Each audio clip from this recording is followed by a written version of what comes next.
Bienvenidos a El Debate, el espacio donde contrastamos diversas perspectivas y profundizamos en el rigor de las ideas. Imagina por un segundo que estás en un laboratorio de altísima precisión. Ajá. Y bueno, necesitas calibrar una balanza analítica. Para lograrlo, confías ciegamente en una pesa patrón.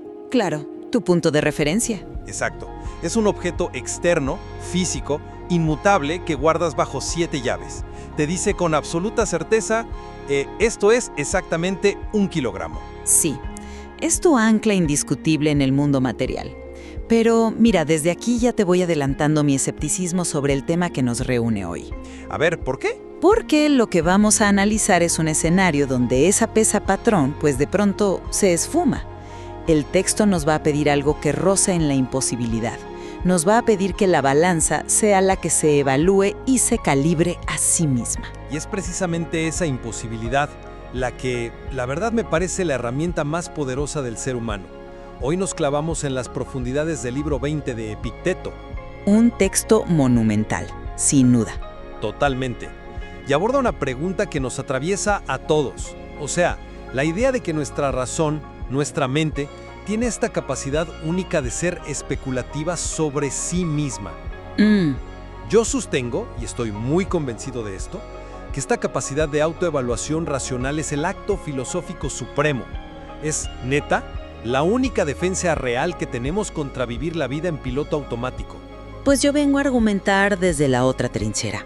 Para mí, un sistema donde la mente es el juez, el jurado y el acusado al mismo tiempo es una paradoja circular peligrosísima. Peligrosa. Sí, súper peligrosa. Sostengo que al intentar reducir nuestra existencia a una pureza de conceptos abstractos, este enfoque menosprecia la experiencia humana tangible y nos atrapa en un laberinto teórico del que francamente es muy difícil salir. A ver, para entender por qué Epicteto le da este trono a la razón, primero tenemos que ver cómo la diferencia del resto de las cosas que hacemos. Ok, te escucho. Él hace una distinción muy clara usando oficios comunes. Fíjate en esto. Si tú eres un artesano de la curtiduría, trabajas con el cuero, ¿no? Tu conocimiento se aplica sobre la piel de un animal, pero tu conocimiento en sí mismo no está hecho de cuero. Claro, de la misma forma en que un gramático estudia las reglas de la lengua escrita. Pero una regla gramatical como concepto abstracto, pues no es una letra impresa en un papel. Exactamente. Estas disciplinas no son homogéneas con su objeto de estudio, pero la razón es un animal completamente distinto. Ajá. Según Epicteto, la razón es un sistema diseñado por la naturaleza para juzgar lo que él llama representaciones, y lo hace utilizando, adivina qué, sus propias representaciones. Y aquí es donde tenemos que pisar el freno por un segundo, porque usamos mucho esta palabra en filosofía estoica, representaciones, y puede sonar a que estamos montando una obra de teatro. Sí, tienes toda la razón, hay que definirlo bien. Exacto, tenemos que aclarar de qué estamos hablando realmente para no perdernos. Totalmente de acuerdo. Déjame aterrizar esto porque es el núcleo de todo. Cuando Epicteto habla de una representación, no habla de imaginar cosas. Se refiere al juicio automático o a la imagen mental inmediata que te haces de un evento. Como una reacción instintiva. Exacto. Imagina que vas caminando por la banqueta y un perro enorme te ladra ferozmente desde una cochera. El hecho físico es un perro haciendo ruido. Tu representación es esa voz interna que grita, este animal me va a destrozar. Sí, es tu interpretación instantánea de la realidad. Y el problema es que solemos comernos esa interpretación completita, sin masticarla. Ese es el punto. Y ahí entra la razón. Imagina que tu mente es como el cadenero de un antro muy exclusivo. Ok, el cadenero. Me gusta la analogía. Las representaciones son las personas haciendo fila afuera. Tu razón es el cadenero. Y su trabajo no es prohibir que haya gente en la fila, sino pedir identificaciones. Si hace bien su chamba, detiene a esa idea de terror y le dice, a ver, cálmate. Revisa la identificación y ve que el perro está más raro. No va a hacer nada, no pasas. Si no hacemos este escrutinio, vivimos, como dice Epicteto, bostezando y dormidos. Y aceptar eso en automático es la raíz del sufrimiento. Y mira, la analogía del cadenero me parece fantástica. Pero mi postura surge de que hay una falla sísmica en la arquitectura de esta idea. Falla sísmica. ¿Por qué? Porque si definimos la razón como un sistema compuesto de representaciones, cuyo trabajo es juzgar a otras representaciones, pues estamos en un bucle cerrado. Es un problema de circularidad lógica brutal. Pero la capacidad de darse cuenta de sus propios errores es lo que hace a la razón superior a, digamos, tu estómago. Tu estómago no puede diagnosticarse a sí mismo. Superior en el vacío teórico, tal vez. Pero Epicteto mismo tropieza con las consecuencias de este bucle. En una parte del texto admite que la doctrina principal es súper breve. Dice que la esencia del bien es el uso como es debido de las representaciones. Lo cual suena muy sencillo, la verdad. Suena facilísimo, lo pones en una camiseta y ya. Pero luego añade que cuando te pones a escarbar y preguntas qué es una representación válida, la explicación se vuelve un hoyo negro interminable. Te sumerges en un abismo para tratar de justificar la herramienta con la misma herramienta. Entiendo por qué el bucle te genera ruido. Pero la salida que da Epicteto para evitar perdernos en la teoría pura es conectar esto con algo súper terrenal, la analogía de la moneda. Ah, sí, la del perito romano. Exacto. Epicteto nos pide observar el esfuerzo maníaco que ponemos en juzgar el valor material. Habla del perito de monedas, el encargado de detectar denarios falsos. Para no ser engañados con una simple moneda, inventamos un arte exhaustivo. Sí, es una metáfora muy reveladora de nuestras prioridades como humanos. Es que el perito usa la vista para checar el relieve, el tacto para la textura, incluso el olfato. Y dice el texto que al hacer tintinear el denario, atiende al sonido, volviéndose un músico del metal con tal de no perder dinero. Claro, a nadie le gusta que le vean la cara. Piensa en el presente. Si te llega un mensaje SMS diciendo que tu paquete fue retenido y debes pagar, ¿qué haces? Revisas el enlace con lupa, te vuelves investigador privado para no caer en un fraude de 500 pesos. Totalmente, somos implacables con nuestro dinero. Pero cuando se trata de nuestra propia mente, aceptamos cualquier estafa emocional que nos manda la vida sin miramientos. Yo veo la razón como un software sumamente sofisticado. Tiene sus propios protocolos de antivirus interno y puede eliminar sus propios troyanos emocionales. A ver, frena un poco ahí. Tengo que empujar fuerte aquí porque es justo en tu analogía del antivirus y en la de la moneda donde se fractura todo tu argumento. Ah, sí, explícame eso porque la veo bastante sólida. Fíjate muy bien en lo que hace el perito de monedas. ¿Qué estás usando para evaluar el fraude digital o la moneda falsa? ¿Estás usando la vista, el tacto, el oído? Sí, los sentidos. Exacto. Estás usando instrumentos externos a la moneda misma. El perito no agarra un denario falso y lo usa para diagnosticar otro denario falso. Usa sus sentidos biológicos anclados en su cuerpo físico. Hay una barrera física entre el evaluador y lo evaluado. Ok, te sigo el punto. Y con la mente no existe eso. Como tú mismo estableciste al principio, la mente es homogénea. Carecemos por completo de esa ancla externa. Si el código fuente de tu sistema operativo está infectado desde la raíz y corres un autodiagnóstico dentro de ese mismo código infectado, Híjole, pues el diagnóstico va a fallar. te va a decir que todo está de maravilla. Tu herramienta de medición está enferma de la misma enfermedad que intenta curar. Me dejas pensando seriamente con lo del código básico rupto. Es un punto buenísimo y tiene todo el sentido lógico. Te concedo que es una paradoja muy pesada. Es la arrogancia de creer que nuestro intelecto flota en un vacío puro, inmune a sus propios sesgos. Pero espera, creo que encuentro la manera de aterrizar la defensa de Epicteto frente a esto. El estoicismo argumenta que la chispa racional en sí misma no nace corrupta. La corrupción ocurre, insisto, cuando el cadenero asiente demasiado rápido. No sé si te compro esa separación tan nítida. Pues la prueba de que esta facultad racional es nuestro único faro nos lleva directamente a cómo Epicteto hace pedazos a los filósofos materialistas, específicamente su brillante crítica a Epicuro. Ah, la clásica guerra entre estoicos y epicúreos. Y es que aquí Epicteto no tiene piedad lógicamente. Recordemos la premisa de Epicuro.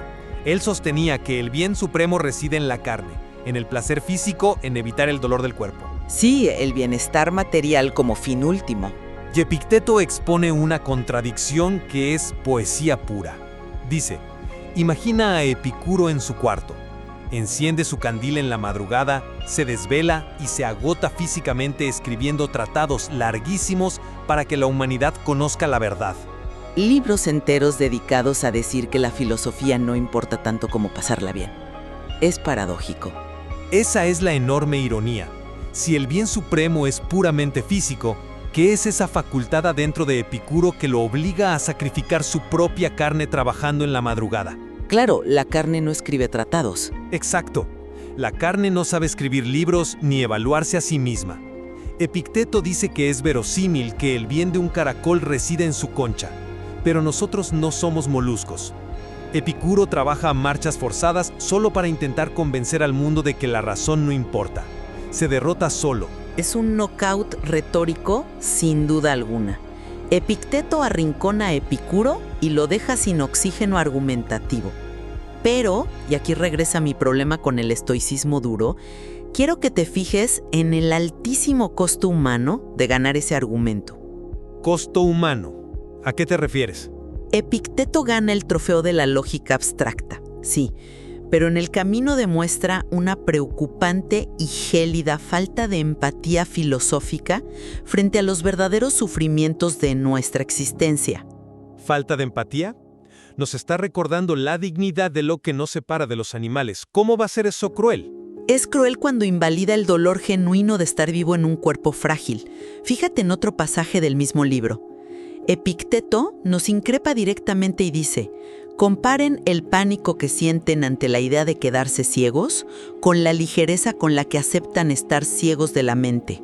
Ajá, ciegos por representaciones falsas. Básicamente se burla de que le temamos más a la ceguera ocular que a un error de juicio, y concluye que no entendemos nada de la vida.